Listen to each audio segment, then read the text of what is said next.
राधा कृष्ण के भक्तों के लिए निधि वन हमेशा से ही रहस्य का केंद्र रहा है। दिन में यह वन जितना ही मन को लुभाता है, रात में उतना ही डराता है।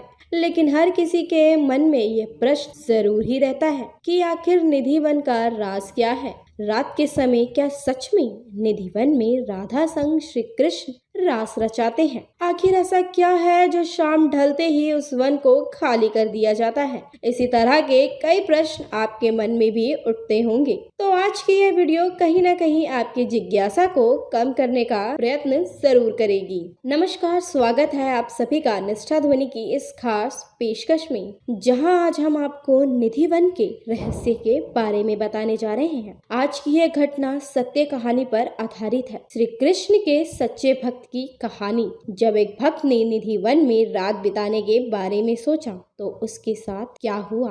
एक समय की बात है, एक व्यक्ति श्री कृष्ण का परम भक्त था और जब उसने अपने गुरु से भगवत गीता का ज्ञान लिया तो वह श्री कृष्ण के प्रति उसकी भक्ति और भी अटूट हो गई।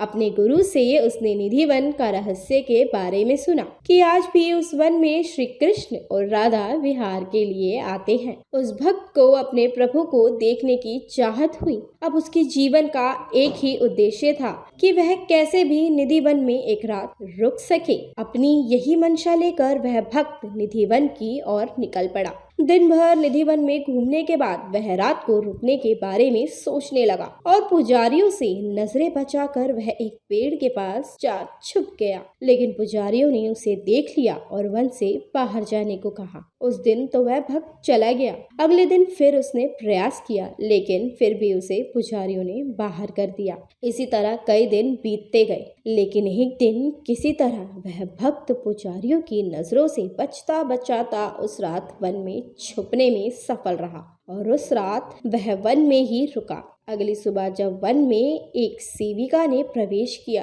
तो देखा कि एक आदमी बेहोश पड़ा है। उसने सबको इकट्ठा किया। उसके बाद लोगों ने उससे उसकी स्थिति के बारे में जानने का प्रयास किया, लेकिन उस भक्त ने कुछ ना कहा। वहां खड़े लोगों ने उसे कुछ खाने को भी दिया, पर उसने नहीं खाया। इसी तरह 3-4 दिन वो बिना खाए पिए वहीं बैठा रहा। ना किसी से उसने कुछ कहा और ना ही कुछ खाया पिया। इस पूरे वाक्य की सूचना जब उस भक्त के गुरु को मिली, जो कि गोवर्धन में रहते हैं, उसे मिलने निधि वन आए और अपने साथ उसे अपने आश्रम ले गए। लेकिन आश्रम जाके भी वह ऐसे ही पड़ा रहा। एक दिन उसने अपने गुरु से कागज और कलम मांगा तो उसके गुरु बहुत खुश हुए और उसे कागज कलम देकर वो पास के सरोवर पर स्नान करने चले गए। लेकिन जब वह सरोवर से लौटे तो अचंभित रह गए, क्योंकि उस भक्त ने अपने प्राण त्याग दिए थे और जो कागज कलम उसने मांगा था उस पर कुछ लिखा हुआ था। मृत्यु से पहले उसने अपने गुरु को खत में लिखकर यह बात बताई कि उसने उस दिन वन में राधा रानी और श्री कृष्ण की रासलीला को देख लिया था